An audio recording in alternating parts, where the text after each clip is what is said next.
நாம் பூமியை பாதுகாக்கவில்லை என்றால் அது நம்மை காப்பாற்றாது. இது ஆல்பர்ட் ஐன்ஸ்டைனின் வரிகள். அனைவருக்கும் என் இனிய காலை வணக்கம். நான் ஜே ஜெரணி ஸ்பார்க் சிபிஎஸ்இ பள்ளியில் படிக்கின்றேன். இப்பொழுது காலநிலை மாற்றம் குறித்து எனது கருத்துக்களை இங்கு பதிவு செய்ய உள்ளேன். காலநிலை மாற்றம் என்பது உலகின் காற்று, நீர், மண் மற்றும் பிற சுற்றுப்புற சூழல்களில் ஏற்படும் மாற்றங்களை குறிக்கின்றது. அகழ்வாரை தாங்கும் நிலம் போல என்னும் வள்ளுவரின் வரிகளுக்கிணங்க தோண்ட தோண்ட வளங்களை கொடுக்கும் இந்த பூமியை நாம் மாசுபடுத்தி கொண்டிருக்கிறோம். இதனால் ஏற்படும் காலநிலை மாற்றம் இன்று ஒரு பெரிய சவாலாக உள்ளது. கடந்த 2024ஆம் ஆண்டில் கேரளாவின் வயநாட்டில் ஏற்பட்ட நிலச்சரிவு காலநிலை மாற்றத்தின் கடுமையான விளைவாக அமைந்தது. லட்சக்கணக்கான மக்கள் வீடுகளையும் உடைமைகளையும் இழந்து உணவும் குடிநீர் இல்லாமல் தவித்தனர். இதுபோல அனர்த்தங்கள் உலகம் முழுவதும் அதிகரித்து வருகின்றனர். இதன் காரணம் நேரடி மற்றும் மறைமுகமான காலநிலை மாற்றம்தான்.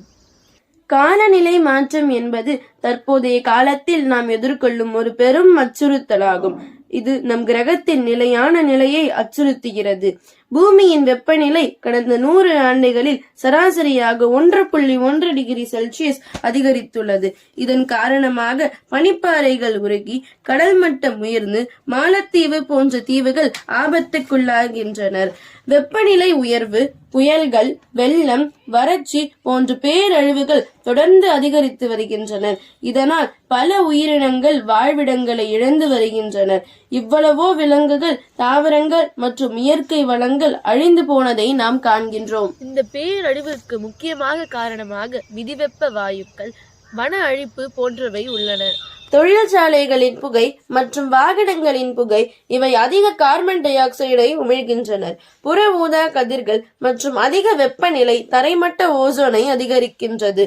இதன் விளைவாக கடுமையான நுரையீரல் நோய்கள் ஏற்படலாம். மரங்கள் வெட்டப்படுவதால் வெப்பநிலை கட்டுப்பாடின்றி உயரும். மேலும் கடலில் சேரும் பிளாஸ்டிக்குகள் கடல்வாழ் உயிரினங்களை அழிக்கின்றனர்.